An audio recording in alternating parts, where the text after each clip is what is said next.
अयोध्या में बनने जा रही नई टाउनशिप यहां के लोगों का जीवन और आसान बनाएगी।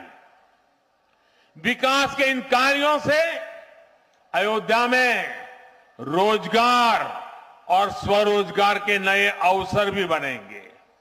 इससे यहां के टैक्सी वाले, रिक्शा वाले, होटल वाले, ढाबे वाले, प्रसाद वाले, फूल बेचने वाले, पूजा का सामग्री बेचने वाले, हमारे छोटे मोटे दुकानदार भाई, सभी की आय बढ़ेगी।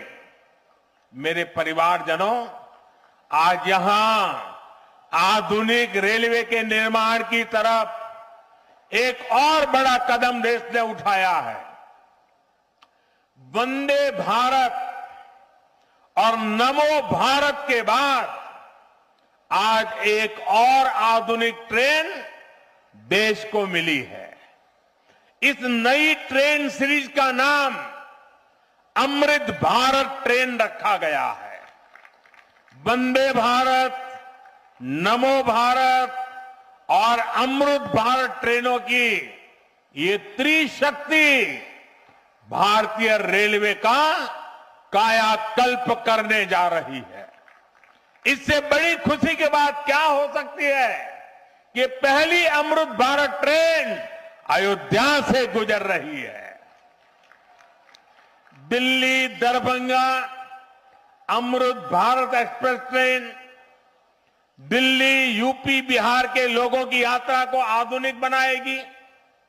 इससे बिहार के लोगों के लिए भव्य राम मंदिर में विराजने जा रहे रामलला के दर्शन को और सुगम बनाएगी। ये आधुनिक अमृत भारत एक्सप्रेस ट्रेन विशेष रूप से हमारे गरीब परिवार, हमारे श्रमिक साथियों को बहुत मदद करेगी। श्री रामचरित मानस में गोस्वामी तुलसीदास जी ने कहा है, परहित सरिस धर्म नहीं भाई, पर पीड़ा सम नहीं अदमाई।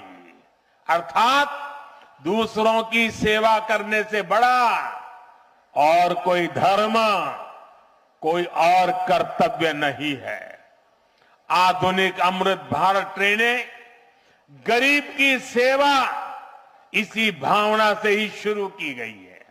जो लोग अपने काम के कारण अक्सर लंबी दूरी का सफर करते हैं, जिनकी उतनी आमदनी नहीं है, वे भी आधुनिक सुविधाओं और आरामदायक सफर के हकदार हैं। गरीब के जीवन की भी गरिमा है। इसी ध्येय के साथ इन ट्रेनों को डिजाइन किया गया है। आज ही पश्चिम बंगाल और कर्नाटका के साथियों को भी उनके राज्य की पहली अमृत भारत एक्सप्रेस ट्रेन मिली है। मैं इन राज्यों को भी अमृत भारत ट्रेनों की बधाई दूंगा।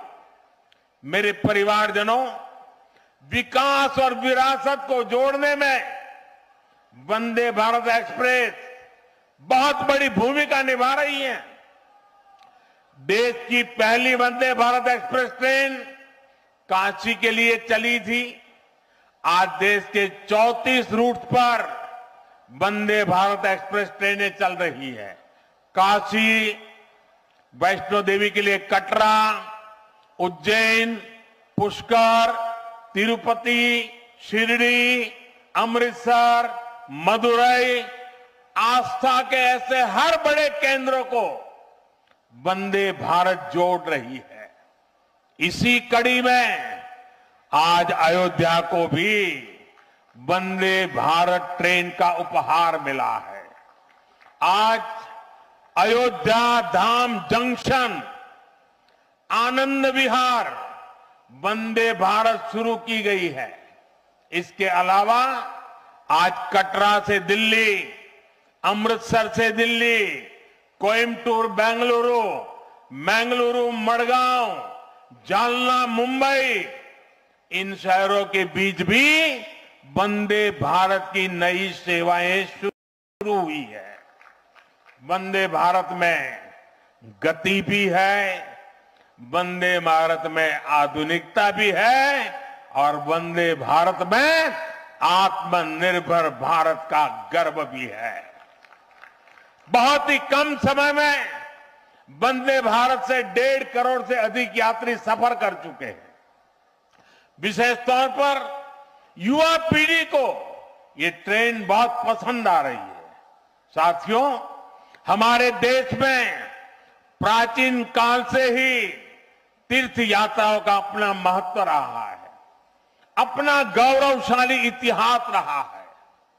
बद्री विशाल से सेतुबंध रामेश्वरम की यात्रा, गंगोत्री से गंगा सागर की यात्रा, द्वारकाधीश से जगन्नाथपुरी की यात्रा, द्वादश ज्योतिर्लिंग की यात्रा, 4 धामों की यात्रा, कैलाश मानसरोवर यात्रा, कांवड़ यात्रा, शक्ति पीठों की यात्रा, पंढरपुर यात्रा, आज भी भारत के कोने कोने में कोई न कोई यात्रा निकलती रहती है। लोग आस्था के साथ उनसे जुड़ते रहते हैं। तमिलनाडु में भी कई यात्राएं प्रसिद्ध हैं। शिवस्थल पाद यात्रिरई, मुरुगनंकु कावड़ी यात्रिरई, वैष्णव तिरुपति यात्रिरई, अस्मन तिरुत्तल यात्रिरई, केरला में सबरीमाला यात्रा हो, आंध्र तेलंगाना में मेदाराम में समक्का और सरक्का की यात्रा हो, नागोबा यात्रा, इनमें लाखों की संख्या में श्रद्धालु जुड़ते हैं।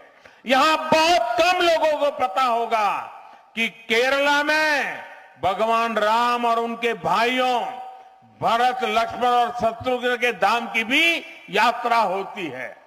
ये यात्रा नालंबम यात्रा के नाम से जानी जाती है। इसके अलावा देश में कितनी ही परिक्रमाएं भी जारी रही है। गोवर्धन परिक्रमा, पंचकोशी परिक्रमा, 84 कोसी परिक्रमा, ऐसी यात्राओं और परिक्रमाओं से हर भक्त का ईश्वर के प्रति जुड़ाव और मजबूत होता है। बौद्ध धर्म में भगवान बुद्ध से जुड़े स्थलों गया, लुम्बिनी, कपिलवस्तु, सारनाथ, कुशीनगर की यात्राएं होती हैं। राजगीर बिहार में बुद्ध अनुयायियों की परिक्रमा होती है। जैन धर्म में पावागढ़, समेत शिखर जी, पालीताना, कैलाश की यात्रा हो। सिखों के लिए पंच तख्त यात्रा और गुरुधाम यात्रा हो। अरुणाचल प्रदेश में नॉर्थ ईस्ट से परशुराम कुंड की विशाल यात्रा हो। इनमें शामिल होने के लिए श्रद्धालु पूरी आस्था के साथ जुड़ते हैं। देश भर में सदियों से हो रही इन यात्राओं के लिए वैसा ही समुचित इंतजाम भी किए जाते हैं। अब अयोध्या में हो रहे ये निर्माण कार्य यहां आने वाले हर राम भक्त के लिए अयोध्या धाम की यात्रा को, भगवान के दर्शन को और आसान बनाएंगे। साथियों, ये ऐतिहासिक क्षण बहुत भाग्य से हम सभी के जीवन में आया है। हमें देश के लिए नव संकल्प लेना है, खुद को नई ऊर्जा से भरना है। इसके लिए 22 जनवरी को आप सभी अपने घरों में, मैं पूरे देश के 140 करोड़ देशवासियों को अयोध्या की इस पवित्र भूमि से प्रार्थना कर रहा हूं। अयोध्या की प्रभु राम की नगरी से प्रार्थना कर रहा हूं। मैं 140 करोड़ देशवासियों को हाथ जोड़ करके प्रार्थना कर रहा हूं कि आप 22 जनवरी को जब अयोध्या में प्रभु राम विराजमान हो, अपने घरों में भी श्री राम ज्योति जलाएं, दीपावली मनाएं,